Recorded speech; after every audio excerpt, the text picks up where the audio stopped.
The drifter opened a sealed root cellar. A widow said, "That's my late husband's grave you're standing near." Garrett Combs had $9, a duffel bag with a set of hand tools he'd carried since his last steady job on a well drilling crew, and a habit of checking any old farm outbuilding he passed for shelter. A habit that had led him, more than once that year, to exactly the kind of forgotten structure that kept him fed and dry for a few weeks at a stretch.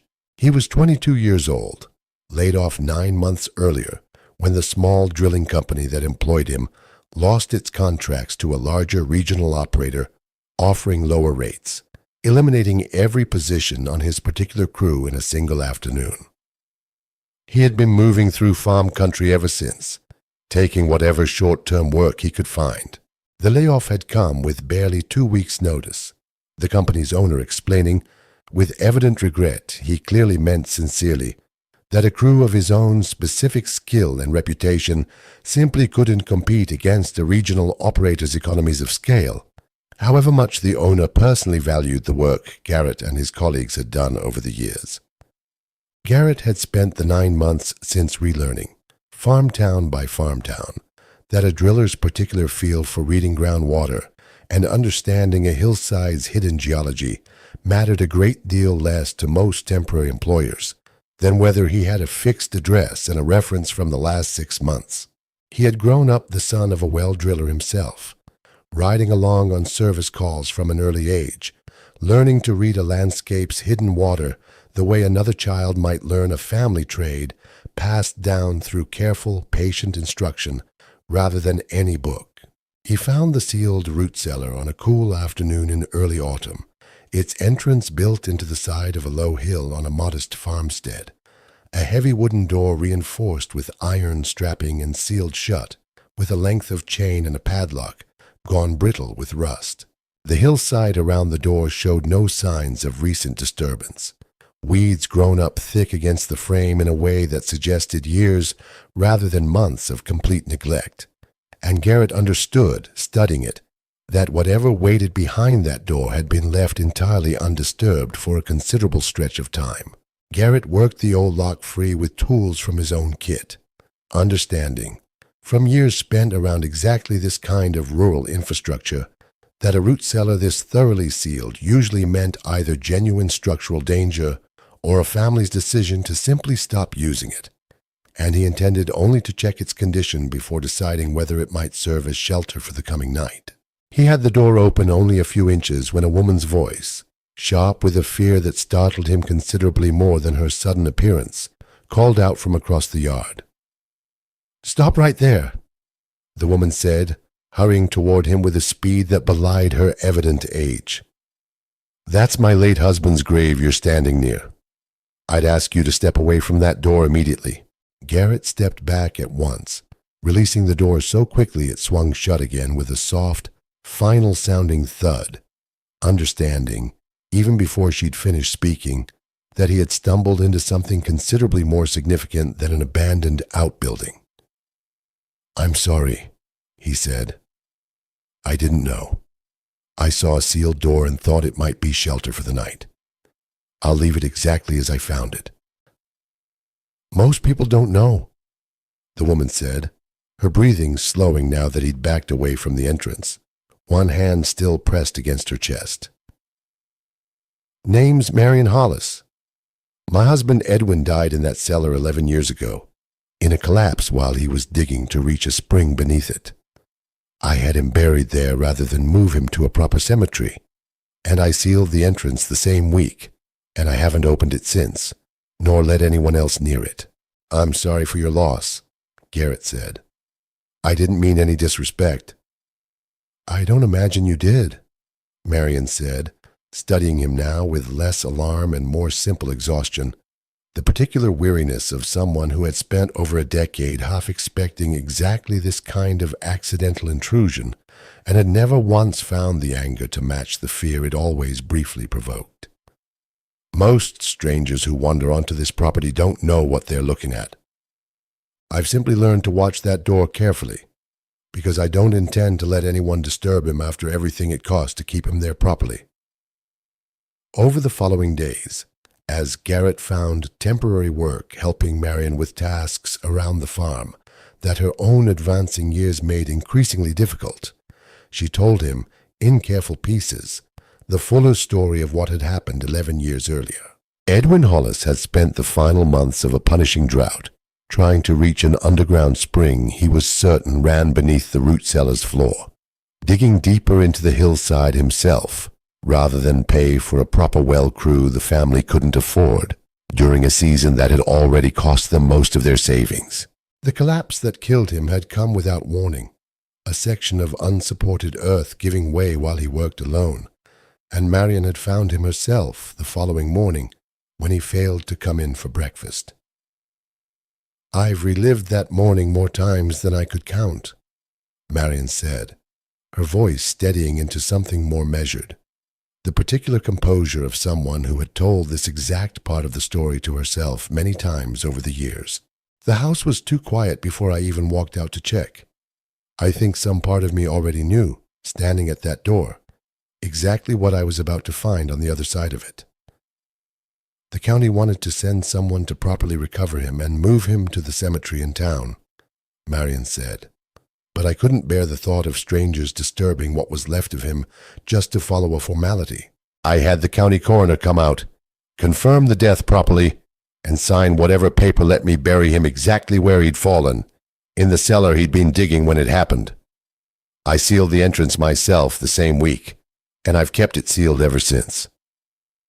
"Did he ever find the spring he was looking for?" Garrett asked. "I don't know," Marion admitted.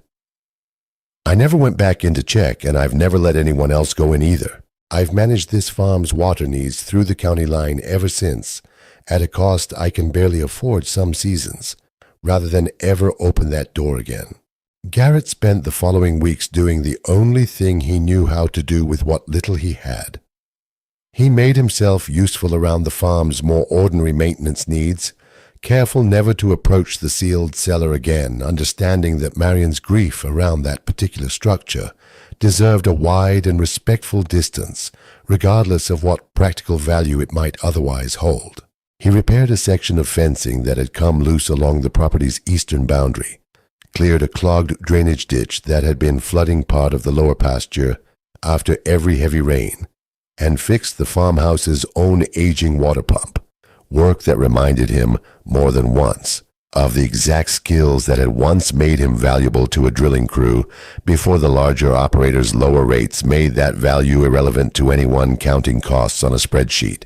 He also repaired a section of the barn roof that had let water in for what looked like several seasons running, working carefully to match the original construction rather than simply patching over the damage, understanding, from Marion's own quiet gratitude at each small repair, that these ordinary tasks had likely gone undone for years, while she managed the farm largely alone.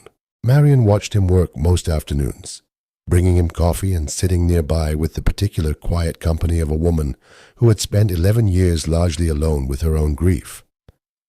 "Edwin used to fix things exactly the way you do," she told him one afternoon. "Patient, thorough, never rushing past a problem just because a quick fix would technically hold for a while. I'd nearly forgotten what it looked like, having that kind of attention around this place again. I grew up around a father who worked much the same way," Garrett said. "He always said a rushed repair costs a man twice, once in the labor and once in the time spent fixing what the rush broke the second time around." "Edwin would have liked your father's philosophy," Marion said. "He believed something nearly identical, though he never put it in quite so many words. He simply showed it every time he fixed something, however small." "How did you manage all this alone these past 11 years?" Garrett asked.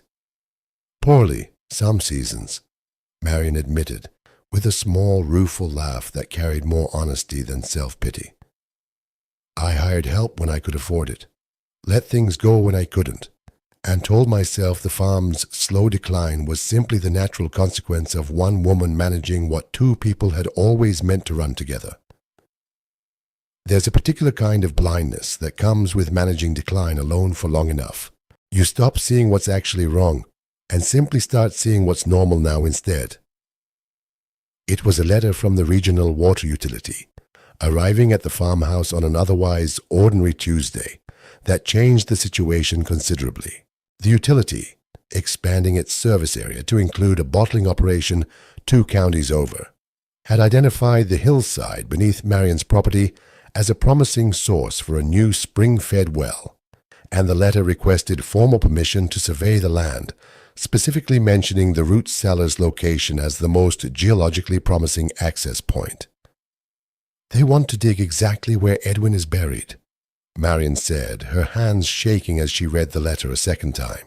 "I don't know how to explain to a utility company why that particular piece of ground isn't available for their survey, without explaining considerably more than I've ever told a stranger about what actually happened there."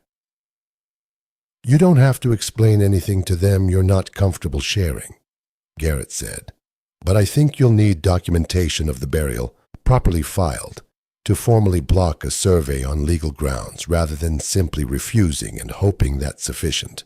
I have the coroner's certificate and whatever paperwork the county required at the time," Marion said. "I don't know if that's sufficient to stop a utility company that's decided this land is worth surveying." The utility's representative, a brisk, businesslike woman named Adele Foster, arrived at the farm within the week, having received no response to her letter, and evidently deciding an in-person visit would move matters forward more efficiently. She carried a clipboard and a folder of maps marking the proposed survey area in bright red ink, the particular confidence of someone who had conducted dozens of similar visits without once encountering the kind of complication waiting for her at this particular farm. "Mrs. Hollis," Foster said, "I understand you may have some hesitation about a survey, but I'd like to explain the process properly. We're simply assessing the site's geological potential at this stage. No excavation would occur without a separate agreement and compensation properly negotiated." "That cellar is my husband's grave," Marion said. "I have a coroner's certificate and county burial documentation confirming it. I don't believe your survey has any legal standing to proceed without addressing that fact directly." Foster's brisk composure faltered, just slightly, her eyes flicking toward the red-marked map in her folder, as though reconsidering its accuracy. "I wasn't informed there was a burial on the property," she said. "I'll need to review whatever documentation you have before we can proceed with anything further. This changes the situation considerably." "It changes it entirely," Garrett said, stepping forward from where he'd been repairing a section of porch railing nearby. "I don't imagine your company's legal department factored a documented gravesite into whatever geological survey they've already begun planning." Foster studied him a long moment. "And you are?" she asked. "Someone helping Mrs. Hollis manage this property," Garrett said, "and someone who understands well drilling and water surveys well enough to know your company will want to review this situation considerably more carefully before sending anyone out here with equipment." Foster closed her folder slowly, the red-marked map disappearing from view. "I'll take this back to my office," she said. "I'd ask that you send copies of your documentation as soon as possible, Mrs. Hollis. I don't think either of us wants this matter to drag on longer than necessary, particularly given what you've just described." Garrett spent the following days helping Marion locate and organize the original burial documentation, understanding that a well-organized case would serve her considerably better than scattered papers she'd avoided looking at closely for over a decade. They worked through the task together at the kitchen table over several evenings, Marion narrating the history behind each document as they found it. Small fragments of a marriage Garrett found himself piecing together with genuine interest rather than mere professional obligation. It was in reviewing these same papers, tucked into the same file as the coroner's certificate, that Garrett found a small, water-stained notebook belonging to Edwin himself, apparently recovered from his coat pocket after the collapse, and kept by Marion without her ever having read it fully.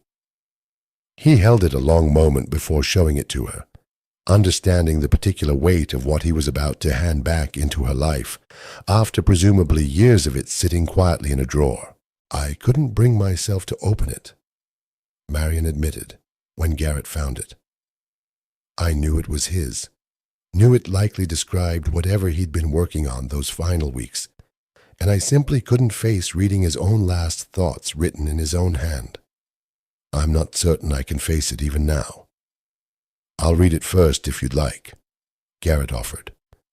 You don't have to face anything alone tonight that you're not ready for. Marion considered that a long moment, then shook her head. No, she said. If there's something in there worth knowing, I think I need to be the one who reads it first. He wrote it for himself, not for a stranger, however kind that stranger's intentions. She sat down slowly at the kitchen table, opening the notebook's water-stained cover with hands that trembled slightly, and Garrett gave her the space to read in silence, watching her expression shift through page after page of Edwin's careful measurements and calculations, the mundane, patient work of a man determined to solve a problem properly rather than rush past it. The notebook contained Edwin's own notes on the spring he'd been searching for, detailed measurements he'd apparently been keeping for weeks before his death, along with a final entry, dated the same day as the collapse, that made both Garrett and Marion go quiet once she'd finished reading it aloud. Found it today. Spring's running strong, deeper than I expected, but the flow's better than anything the county well could offer us. Going to shore up the excavation properly tomorrow before going any deeper. Want to do this right rather than rush it now that I know it's actually there. Marion doesn't know yet. Want to surprise her with good news for once, after a season that's given us precious little of it. He found it, Marion said, her voice breaking for the first time since Garrett had met her. He found exactly what he was looking for. The day before he meant to do it properly, and it killed him anyway because he wanted to surprise me, rather than simply telling me and asking for help. That sounds like a man who loved you considerably, Garrett said gently. I don't say that to diminish the grief. I say it because I think there's something worth holding on to in knowing his last act wasn't simply an accident.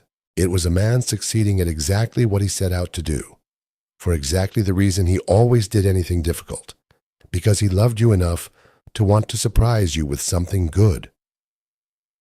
This notebook establishes something the utility company needs to understand clearly, Garrett said after Marion had composed herself. Your family already has a documented claim to this exact spring, going back over a decade based on Edwin's own survey work. That's not just a grave you're protecting. That's a water right your family already established before this company ever expressed interest in the same source. Marion's attorney, a careful woman named Louisa Pratt, whom she retained through a legal aid service once she understood the stakes involved, confirmed within the following weeks that Edwin's documented discovery, combined with the family's continuous ownership of the property, established a senior water right that predated any claim the utility company might attempt to assert, regardless of whatever survey they conducted. The confirmation arrived by mail on an otherwise unremarkable Thursday, and Marion read the attorney's letter twice at the kitchen table before setting it down and simply sitting quietly for several minutes, the particular stillness of someone absorbing relief too large to process all at once. I've handled water rights disputes before, Louisa had told Marion during their first meeting, sitting across the same kitchen table with the burial documents and Edwin's notebook spread carefully between them. But I don't believe I've ever had one where the underlying claim was quite this personally costly to establish. I want you to know I understand what you're actually protecting here, beyond the legal question itself. Thank you for saying so, Marion said. Most people I've dealt with over the years have treated this as simply an unusual property detail, rather than understanding what it actually means. I don't think anyone could read that notebook entry and mistake it for simply an unusual property detail, Louisa said. She filed the formal notice within the week, attaching a certified copy of Edwin's notebook alongside the coroner's certificate, careful to return the originals to Marion's own safekeeping, rather than surrendering them to any outside party's custody. "These belong to you," Louisa said. "Whatever the legal outcome, I don't think a company's filing cabinet is the right place for something this personal to end up." Adele Foster returned to the farm one final time, considerably more subdued than her first visit had suggested she might be, to inform Marion formally that the utility company was withdrawing its survey request entirely, having reviewed both the burial documentation and Edwin's own notebook with her company's legal department. She arrived without her clipboard this time. "I'm sorry for the distress this caused you," Foster said. "I didn't fully understand, arriving here that first day, exactly what we were asking permission to survey. I don't think my company will trouble you again. Thank you for actually listening once you understood," Marion said. "I don't think every company in your position would have." "For what it's worth," Foster said, "I read that notebook entry myself before we made our final decision. I don't think there's a company policy that could have made me comfortable proceeding after that. I have a husband of my own. I don't think I'd have handled discovering something like that any better than you have." Marion studied her a long moment, something softening in her own expression. "Would you like to see the marker we've placed?" she asked. I think Edwin would have appreciated knowing that even the company that once wanted to survey his grave eventually understood why that wasn't possible. Foster walked with them to the hillside, standing quietly before the finished headstone for a long moment before speaking again. "He found what he was looking for," she read aloud, softly. "That's a rather remarkable thing to have carved in stone considering the circumstances." "I wanted people to know that part first," Marion said, "whatever else they eventually learn about how he died." Foster left that afternoon without her clipboard ever coming back out of the car, and Marion mentioned to Garrett, once the car had disappeared down the gravel road, that it was the first time in 11 years a stranger's visit to that hillside had ended with something other than fear or grief settling over her afterward. Marion made the decision, in the months that followed, with Garrett's careful help, to formally memorialize the cellar's entrance with a proper headstone set into the hillside itself, a modest marker that finally gave Edwin's grave the kind of visible, permanent recognition 11 years of sealed silence had never quite provided. She left the door itself sealed, understanding that some things deserved to remain exactly as they'd been left. But the marker outside meant that anyone passing now understood plainly what they were looking at. They chose the headstone's wording together, Marion insisting it mentioned the spring Edwin had found rather than simply the manner of his death, understanding that she wanted anyone reading it to know he'd succeeded at what he'd set out to do. The finished stone read simply, "Edwin Hollis, beloved husband." He found what he was looking for. Marion stood before it the first evening after its placement for the better part of an hour, Garrett standing a respectful distance away, and when she finally turned back toward the farmhouse, her face was wet but considerably more peaceful than he had seen it in all the months since their first meeting. "I think I needed that marker more than I understood these past 11 years, she told him, walking back together. "I'd convinced myself that sealing the door was enough, that grief didn't require anything visible to prove itself. I don't think that was ever quite true." Garrett stayed on at the farm through that winter and the ones that followed, helping Marion manage the property's ordinary needs while never once suggesting she reconsider what remained sealed behind that hillside door. He took over the farm's water management from the county line arrangement Marion had relied on for 11 years, working with Louisa to formally establish the documented spring right, though neither of them ever spoke seriously of actually excavating the cellar to access it directly, both understanding that some water, however useful, wasn't worth disturbing what rested above it. He learned over that first year the particular rhythm of a farm that had spent over a decade managed by one grieving woman doing her best with dwindling resources, and found himself, gradually, restoring not just individual repairs, but something closer to the farm's whole form of vitality. Marion began trusting him with larger decisions as that first year wore on, the two of them discussing planting schedules and equipment purchases with the easy collaboration of two people who had built, gradually, a genuine partnership neither had expected when a stranger first stumbled onto a sealed cellar door. She told him one evening that spring that she'd begun sleeping through full nights for the first time since Edwin's death, no longer waking at every unfamiliar sound to check whether some stranger might be approaching the sealed door uninvited. "I didn't realize how much of my own rest I'd been sacrificing to that particular vigilance," she admitted, "until I finally had someone else here who understood, without needing to be told twice, exactly what that door meant and why it deserved to stay exactly as it was."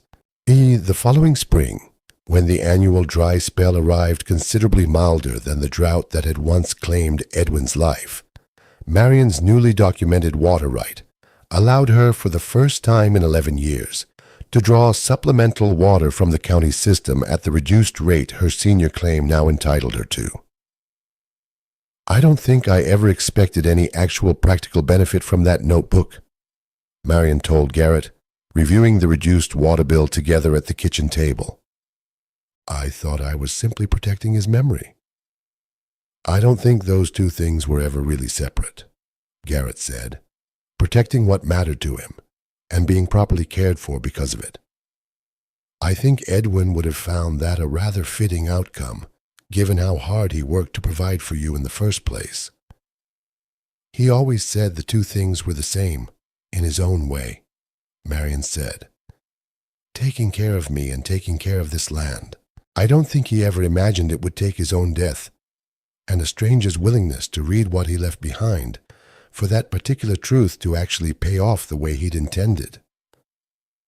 Garrett wrote to his own father that winter, describing the farm and the cellar and the whole strange sequence of events that had led a routine shelter search to become, in the end, exactly the kind of steady purpose he'd feared he might never find again after the layoff ended his drilling career. His father's reply came a few weeks later, brief but warm in the particular way Garrett remembered him always being. "Told you a good driller's instinct for reading groundwater would find use somewhere, whatever that regional operator's rates convinced your old boss otherwise. Proud of you for understanding, though, that finding water isn't always the same as deciding to take it. Sounds like you learned that lesson from exactly the right teacher." Garrett thought, some evenings that first winter, about the 9 months of towns and layoff notices that had led him to a sealed hillside door on a cool autumn afternoon, and understood, watching Marion tend the small garden she'd planted around Edwin's new headstone, that he had found, at the end of that unsettled stretch, exactly the kind of purpose his own restless months on the road had been quietly leading him toward. Not simply steady work, but the particular privilege of helping someone protect something too precious to ever properly measure in dollars or water rights alone. So here's the question worth sitting with tonight. How many quiet private griefs get nearly disturbed by people who never understood, at first glance, exactly what they were asking permission to disrupt? And what does it take? A stranger who knew to step back immediately. A water-stained notebook nobody had read in over a decade. A company finally willing to listen once it understood.